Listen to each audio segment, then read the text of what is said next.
no God. Stamp eternity on my eyeballs. Why didn't I have a word? Because there was no sign of anguish. Não me diga que essa geração é extravagante. Ser extravagante é ser como Estevão. Not to be like the world, and not to be like the great majority of American Christians, but to be like Jesus Christ. Don't know why you're clapping. I'm talking about you. Talking about you. Talking about you. Talking about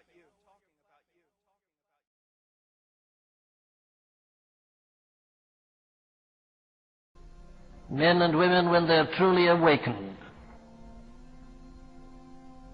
begin to realize that there is nothing which is so serious as to be without the presence of God. Do you get its full force?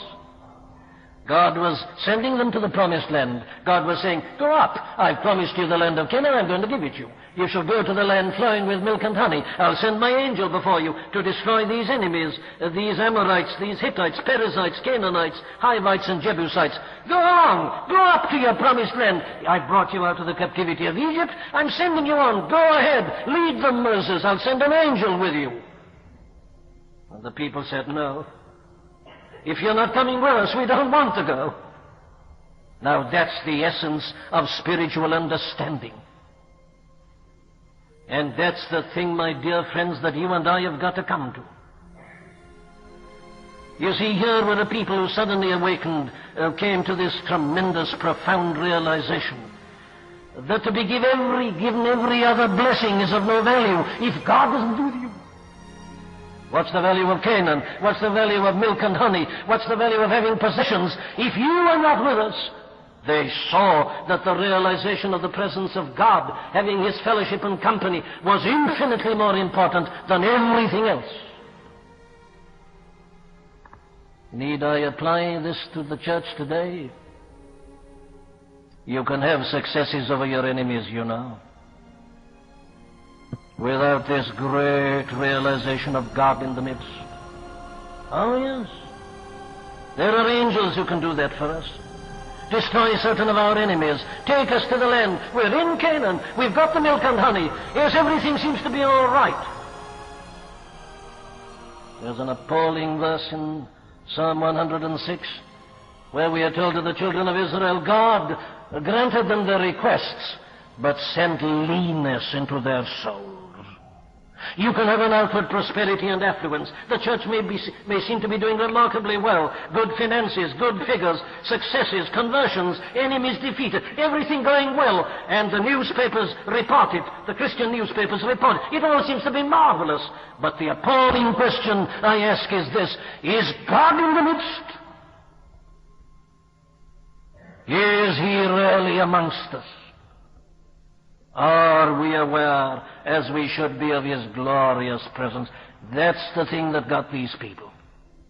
And what they said in effect was, Canaan's no use to us. Milk and honey are of no value. We're not interested in these enemies. We want you. Oh, says the psalmist, it is for thee I cry out as the hart panteth after the water brooks. So panteth my soul after thee, O God. He's not after blessings, he's after God, the living God. Yes, says Paul, oh, I've been a successful evangelist, I've done so much, but oh, I'm not satisfied, that I might know Him and the power of His resurrection and the fellowship of His sufferings.